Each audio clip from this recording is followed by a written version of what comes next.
Ayan po mga kaibigan, magandang hapon po sa inyong lahat. Luzon, Visayas at Mindanao at kahit iba't ibang panig ng daigdig.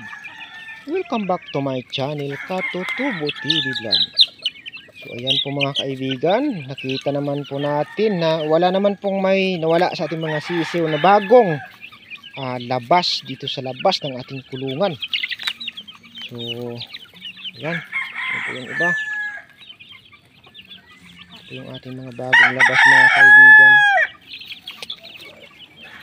Wala pong may nabawa sa kanila. Ang tapang ng sisiw na ito. Disclaimer lang. Ayan po mga kaibigan. Nakapagbigay na po tayo ng patuka sa kanila.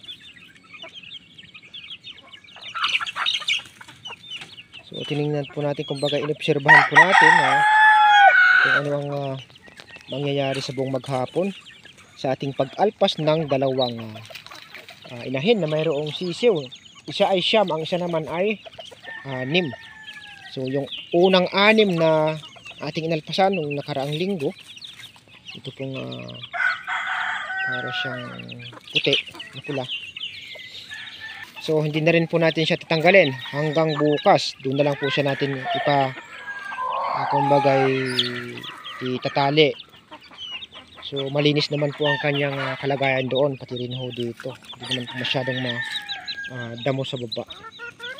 So abangan na lang po natin sa mga sunod na araw hanggang linggo. Tapos kung sakaling okay na, kaya na ng mga sisiw niya, sanay na sila sa labas, so ang inahin niya ay kukunin ho natin. Dadalhin naman natin doon sa taas para i-ready natin sa ating breeding. So ito naman pong iba sa loob, ito ay ganun din pong ating gagawin. Pero tayo-tayo lang po mga kaibigan, alam nyo naman, mahirap kasi magbigla, baka maminsanan ho tayo eh. At naman kung maminsanan po tayo, meron pa po tayo dito sa loob. Kasi itong nasa loob natin mga kaibigan, mga puro na po ang kanilang dugo. Hindi na po sila 3/4 at mestizo. Yan ay mga puro ng pangira ho na mga bloodline. So ito naman mga kaibigan dito, ay mga panggira din ho dito. Lahat naman po sila dito mga kaibigan, mga panggira. Pero lang, kumbaga stage by stage.